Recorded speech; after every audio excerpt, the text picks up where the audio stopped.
ओम नमः शिवाय। दोस्तों, आपके घर में पैसों की कमी हो तो यह सब्जी हफ्ते में एक बार खाएं और चमत्कार देखें। वो सब्जी कौन सी और हमें कब खानी चाहिए, इस वीडियो में पंडित जी बताएंगे। चलिए देखते हैं इस वीडियो में पंडित जी कौन सब्जी के बारे में बता रहे हैं। बेकार होता है। पहला, जिस भोजन की थाली को ठोकर लग गई वो नाली में पड़े हुए कीचड़ के बराबर होता है। दूसरे नंबर का भोजन, जिस भोजन की थाली को कोई लांग कर चले गया वो भोजन भ्रष्टा के बराबर होता है, गंदगी के बराबर। तीसरे नंबर का भोजन, जिस भोजन की थाली में बाल पड़ा हो, केश पड़ा हो, वो दरिद्रता देने वाला होता है। और चौथे नंबर का भोजन अर्जुन, अगर पति और पत्नी अगर एक ही थाली में भोजन कर रहे हैं तो वो मदिरा के तुल्य होता है। यदि पति और पत्नी एक ही थाली के अंदर बैठकर भोजन कर रहे हैं तो वो मदिरा के तुल्य है। भीष्म गीता कहती है अर्जुन, पति के जीवने के बाद अगर पत्नी उसी थाली में भोजन करती है तो चारों धाम के प्रसाद से बड़ा महाप्रसाद बन जाता है। और यदि पति और पत्नी का नियम है कि हम दोनों तो साथ ही भोजन करते हैं तो हाथ जोड़कर निवेदन है, साथ भोजन करो, मना नहीं है, 2 थाली अलग अलग लगाओ। पर पति के साथ बैठकर एक थाली में खाना रोज प्रतिदिन मदिरा को निगलने के बराबर है। मदिरा को कई लोग कहते हैं एक ही थाली में भोजन करो तो प्रेम बढ़ता है। प्रेम बढ़ता है। शिव महापुराण की कथा कहती है पति और पत्नी अगर एक ही थाली में भोजन करते हैं, एक ही थाली में अगर पति और पत्नी भोजन करते हैं तो उस घर की दशा देखिएगा।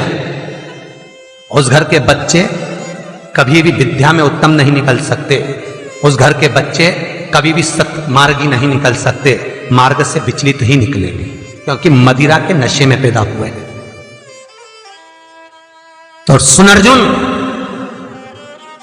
सुन, यदि बेटी कुंवारी है और बाप के साथ में बैठकर भोजन करती है तो उस बाप की कभी अकाल मौत नहीं होती है, क्योंकि बेटी बाप के काल का हरण कर लेती है। बेटी कुंवारी है, बेटी की शादी हो जाए जब भले वो पिता के साथ भोजन ना करे क्योंकि गोत्र बदल गया, पर बेटी जब तक कुंवारी है बाप के साथ बैठकर भोजन करेगी तो बाप के काल को हरण कर लेती है। ये उसी तरह जैसे एक गाय ब्याह गई हो और एक गाय कुंवारी हो। महाराज, ब्याही हुई गाय का गोबर से लीपने से ज्यादा फलदायी होता है कुंवारी गाय का गोबर से लीपना। वो ज्यादा फलदायी होता, बछिया के गोबर से लीपना कुंवारी गाय के गोबर से, जो ब्याही ना हो। कितना कितना शास्त्र प्रमाण देता है महाराज। कई लोग दुखी भी हो रहे होंगे आज हमारी कथा सुनकर कि भगवान गुरुजी आपने कह दिया कि एक थाली में भोजन मत करो और हम तो इतने साल से करते हुए आ रहे हैं और अलग अलग करेंगे और ऐसा और वैसा। कई लोग तो चैनल ही बंद। शिव महापुराण की कथा कहती है यदि आप भगवान विष्णु के मंदिर गए हो, सत्यनारायण भगवान के मंदिर गए हो, राम मंदिर गए हो, कृष्ण मंदिर गए हो, दत्त मंदिर गए हो, किसी भी देवता के मंदिर में जाते हो, वहां का प्रसाद आप 15 दिन 20 दिन तक रख सकते हो, और शंकर का प्रसाद रात भर नहीं रखाता। क्यों? क्योंकि शंकर का प्रसाद एक दोपहर संध्या तक आपका है। रात्रि को 9:15 तक शंकर का प्रसाद आपका है साहब। शंकर भगवान ने जब 12 की रचना करी थी, घड़ी की रचना भगवान शंकर ने करी, तिथि और समय की रचना भगवान शंकर ने करी। एक एक घड़ी, एक एक पल, एक एक तिथि, एक एक नक्षत्र, समय, पल, सबकी रचना शंकर करे। हमारे हर एक वीडियो से सबकी रचना से।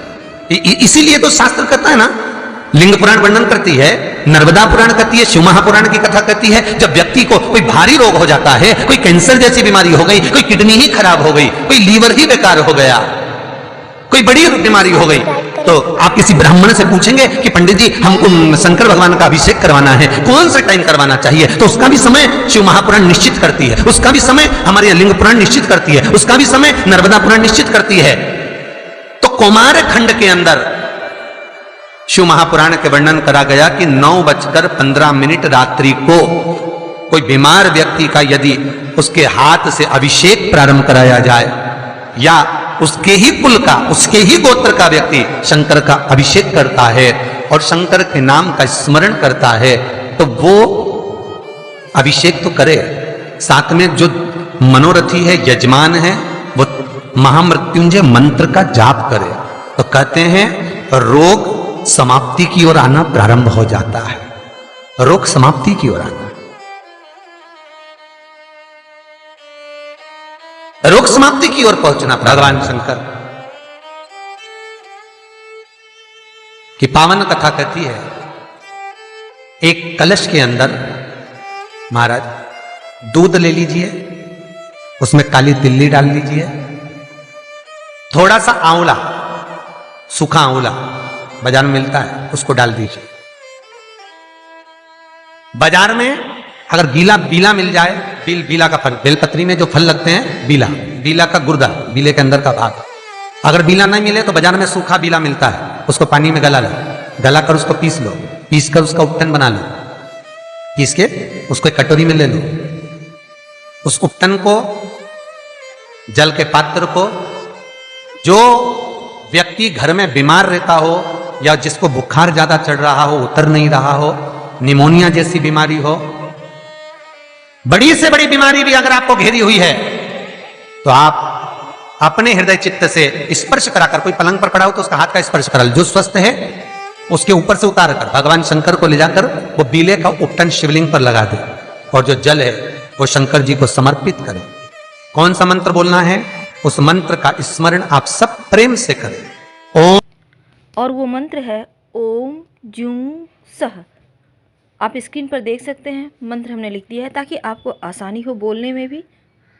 ओम जूं सह, इस मंत्र का जप करने से स्वास्थ्य की हर समस्या समाप्त हो जाती है और व्यक्ति निरोग हो जाता है। ओम जूं सह, इस मंत्र का जाप करते हुए जो दूध चढ़ा देता है उपटन लगाकर, उसकी बीमारी, उसका रोग समाप्त हो जाता है। बहुत ध्यान देना, उसी चढ़ाए हुए जल को, दूध को, उस उपटन के भाग को थोड़ा सा ले आइए।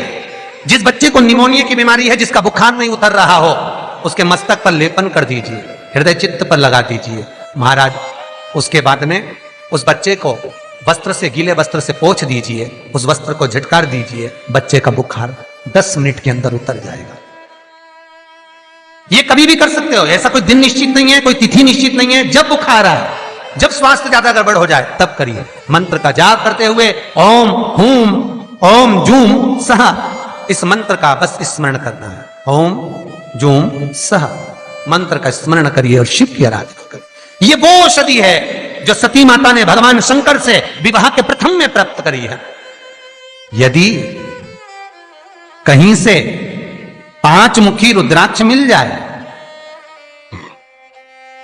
और 5 मुखी रुद्राक्ष को तांबे के कलश में जल भरकर उसमें डाल दो, किसी चम्मच से उस रुद्राक्ष को निकाल लो आधे घंटे डालने के बाद। महाराज, शमी का एक पत्ता, शमी पत्र,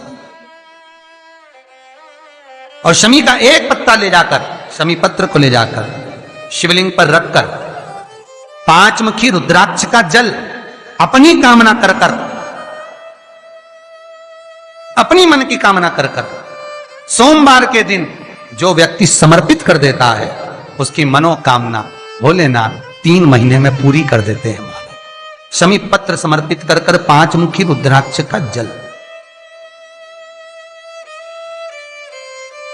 मनोकामना। और एक बहुत सुंदर बात वर्णन करूंगा। रुद्राक्ष को सिद्ध करने का तरीका है शंकर के शिवलिंग पर रखकर उसका अभिषेक करना और फिर उसको धारण करना। कई लोग पूछते हैं रुद्राक्ष पहनने का तरीका क्या है? शिव को समर्पित कर कर मंत्र का जाप, आपको मंत्र बताएं, उसका स्मरण कर कर फिर अभिषेक पूजन कर कर फिर धारण। एक छेदित रुद्राक्ष होता है जिसमें छेद होता है या छेद करा जाता है, एक बिना छेद का रुद्राक्ष होता है जिसमें छेद नहीं होता। जिस रुद्राक्ष में छेद नहीं होता वो कार्य में सिद्धि अधिक देता है, सिद्धता प्रदान करता है, वो खंडित नहीं कहलाता। बड़ा रुद्राक्ष उसमें छेद करा जाता है तो वो खंडिता का भाव आ जाता है, पर जिस रुद्राक्ष में छेद नहीं होता वो पावर ज्यादा देता है, प्रबलता ज्यादा देता है, सुख ज्यादा देता है। श्री शिवाय नमस्तुभ्यं, श्री शिवाय नमस्तुभ्यं। वीडियो पसंद आए प्लीज़ लाइक कीजिए और चैनल सब्सक्राइब कीजिए और अपने मित्रों के पास शेयर कीजिए और हर हर महादेव अवश्य लिखें कमेंट में।